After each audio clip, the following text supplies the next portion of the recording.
आप लोगों ने एबीजी किया है।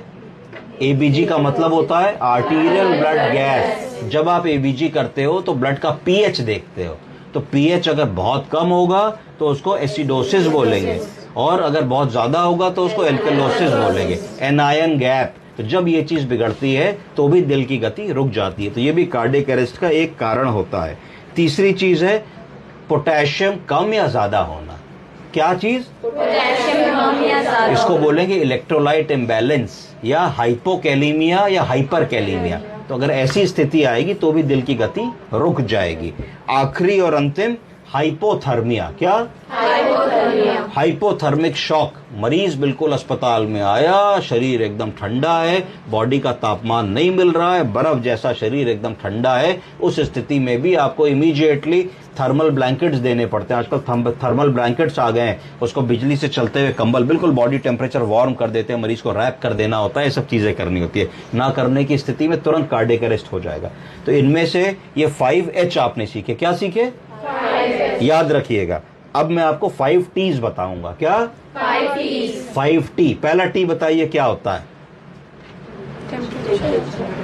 गुस्से में जहर पी लिया, टॉक्सिन्स।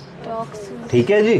कोई चूहे मारने की दवा खा ली, कोई ऐसी चीज पी ली, उसको टॉक्सिक सब्सटेंस कहते हैं, जो शरीर टॉलरेट नहीं कर पाता। तो अगर आप टॉक्सिन्स लेते हैं, ले लिया है, तो भी ऐसा हो जाएगा।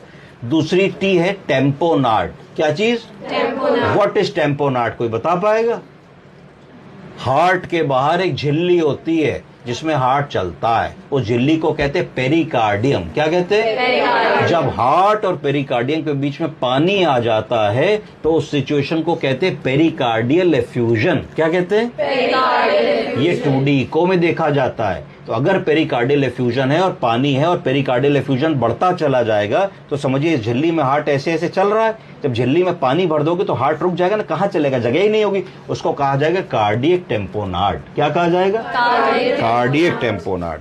तीसरी प्रॉब्लम इज टेंशन न्यूमोथोरिक्स। क्या चीज? टेंशन न्यूमोथोरिक्स की आपका अगर मान लीजिए लंग में छेद हो जाए, कोई गोली मार दे, चाकू मार दे, ट्रॉमा हो जाए, आपका रोड ट्रैफिक एक्सीडेंट, कार से जा रहा हो, बड़ा से एक्सीडेंट हो और स्टीयरिंग पसलियों में लग जाए, पसलियां टूट जाएं तो लंग्स फट जाते हैं। जब लंग्स एक गुब्बारे रूपी कैविटी में चलते हैं, उस कैविटी को क्या कहते हैं? प्लूरा। क्या कहते हैं? प्लूरा। तो लंग प्लूरल कैविटी में चलते, तुमने सांस ली तो लंग ऐसे फूला, तो जब तुम इसको फाड़ दोगे तो प्लूरा में पूरी हवा भर जाएगी। क्या हो जाएगी? तो लंग पिचक जाएगा, कोलैप्स हो जाएगा, तो लंग को एक्सपैंड करने की जगह ही नहीं मिलेगी। तो भी 1-2